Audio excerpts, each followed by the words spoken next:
Halo semuanya, perkenalkan nama saya Nisa Azhari.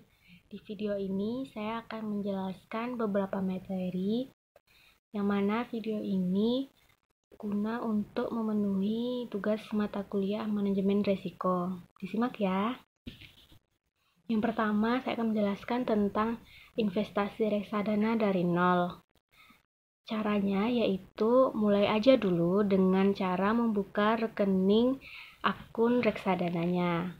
Lebih bagus sih melalui online karena lebih murah dan juga lebih mudah dan lengkap produk-produk reksadananya di sana.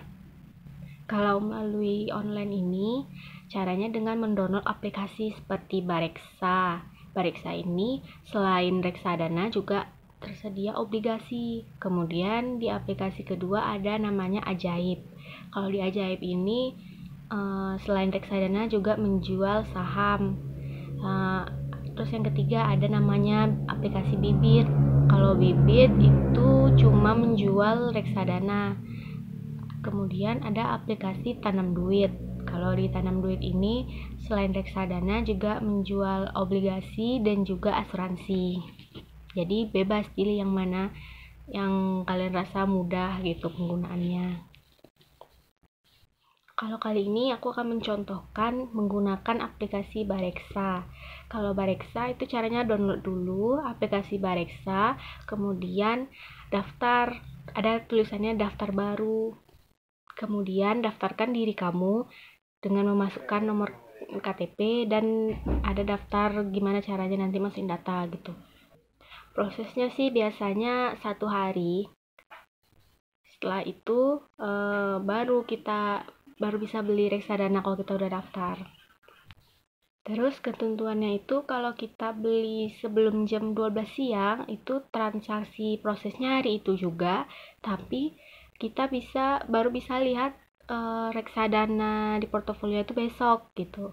Contohnya misalnya kita beli Senin jam 10 pagi, itu ntar transaksinya hari Senin juga, tapi kita baru bisa lihat mungkin Selasa sore gitu. Tapi kalau misalnya kita beli Senin jam 8 malam, itu nanti diprosesnya Selasa sore, terus kita baru bisa lihat reksadananya di portofolio itu Rabu sore gitu. Nanti kalau kita udah beli, baru kita bisa jual. Dan kalau kita jual itu lama pencairan dananya itu sekitar 2-7 hari. Dan untuk ada biaya transfer nggak sih? Ada. Kalau misalnya kita tuh beda rekening dengan bank penampung. Kalau jual juga sama ketentuannya. Kalau misalnya kita jual batasnya tuh jam 12. Kalau kita jual misalnya Senin jam 12 siang, itu transaksinya diproses hari itu juga dan uangnya tuh masuk ke rekening Selasa sore.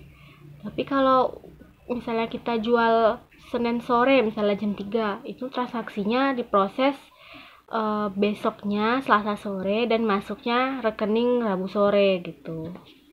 Selanjutnya, materi selanjutnya yaitu tentang siklus ekonomi. Ada 3 penggerak ekonomi, yaitu pertama productivity growth, dan yang kedua ada short term debt cycle, yang ketiga ada long term debt cycle.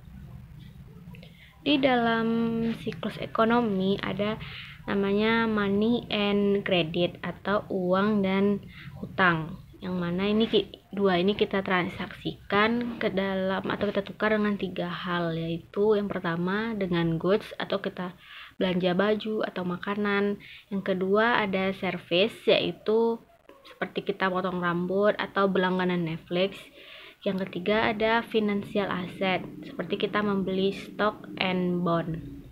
Kumpulan dari beberapa transaksi ini kemudian kita sebut dengan market. Ada market fashion, ada market retail, dan sebagainya. Jika kita berbicara tentang transaksi, maka siapakah buyer dan seller terbesar? bayar terbesar yaitu adalah pemerintah, yang mana pemerintah mendapatkan teks dan juga melakukan pengeluaran dengan belanja negara atau APBN. Ada satu bagian lagi yang penting, yaitu Bank Sentral. Bank Sentral ini berfungsi sebagai pengontrol ekonomi. Caranya yaitu yang pertama dengan menaikkan atau menurunkan suku bunga. Yang kedua dengan printing money. Dalam hal ini, bank memberikan kredit, yang mana kredit merupakan pencipta dari cycle ekonomi. Jika kredit meningkat, maka spending power kita juga akan meningkat, di mana ini merupakan di saat ekonomi sedang bagus, yang mana juga nanti harga barang akan naik. Ini disebut sebagai inflasi.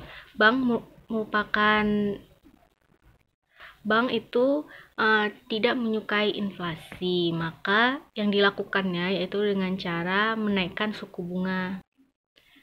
Jika keadaan ekonomi sudah kembali yaitu deflasi, maka bank akan menurunkan suku bunganya kembali.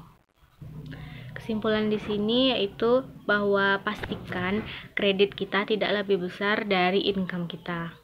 Dan juga pastikan bahwa income kita tidak lebih besar dari produktivitas atau productivity.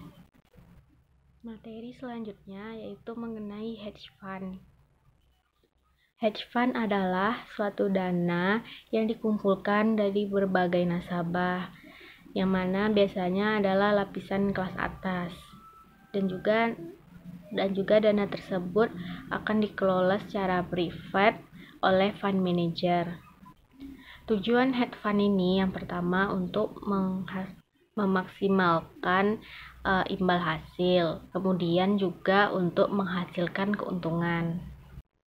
Hedge fund ini memiliki ciri-ciri, yaitu yang pertama untuk kalangan terbatas, yang kedua memilih metode investasi, ketiga yaitu adanya leverage, dan juga keempat adanya biaya.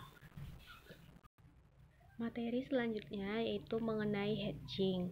Hedging adalah strategi trading untuk membatasi atau melindungi dana trader dari fluktuasi nilai tukar mata uang yang tidak menguntungkan. Hedging memberikan kesempatan bagi trader untuk melindungi diri dari kemungkinan rugi atau loss meski ia tengah melakukan transaksi. Hedging ini dapat dilakukan dengan cara memperkecil risiko merugi ketika pergerakan nilai tukar mata uang tidak memungkinkan trader untuk meraih profit. Sekian penyampaian 4 materi dari saya. Terima kasih.